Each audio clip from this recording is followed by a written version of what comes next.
Welcome to Speed Skating Deconstructed, What Makes a Skater Great. I'm Jeff Kleiber, your host. Thank you so much for tuning in. We've had great responses from around the world. Keep the comments coming, keep the videos coming.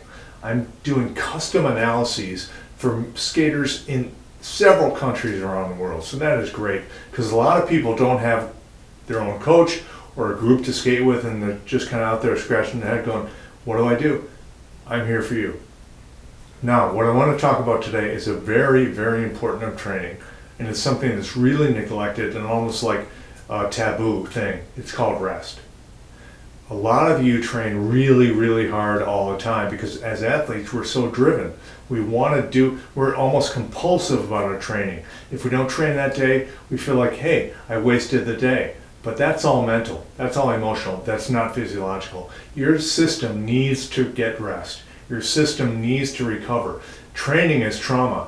When you traumatize your muscles, when you traumatize your system, it needs time to recover. When you recover, you can actually grow.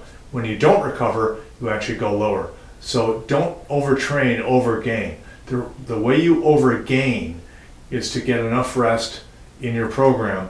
And a lot of coaches are very driven. Everyone's driven. We're all athletes. We're all driven. We're ambitious. We want to do everything. However, you have to calibrate that. Do not get sucked into the method that you always must train hard all the time to get better, because it will hurt you.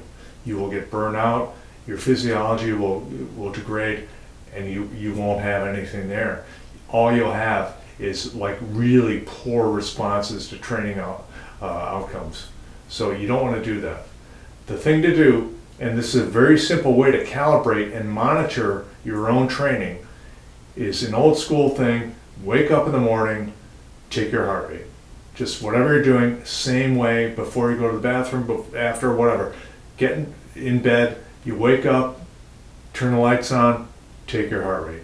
You do that, and if that thing is, let's say your normal heart rate is 43. If it's at 48, you know your body is responding to stress.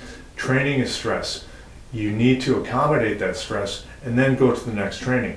If you don't accommodate that stress, your resting heart rate may go from 43 to 45 to 46 to 48 to 50, and then you're going to start getting in overtraining syndrome. You don't want to do that. So monitor your heart rate every morning as a very simple way. Again, if you don't have a coach out there, or you're with a group, or you're in a big group of skaters with a coach, it's really hard for that coach to dial in directly to you to make sure that your training is calibrated for you personally. So make sure you have to advocate for yourself as a skater and as an athlete. And if you feel too tired to train, don't feel guilty about not training. Feel like, yeah, I need rest, because rest is training. So that's the message today on Speed Skating Deconstructed, What Makes a Skater Great. We'll talk next time. I'm Jeff Kleiber. See ya.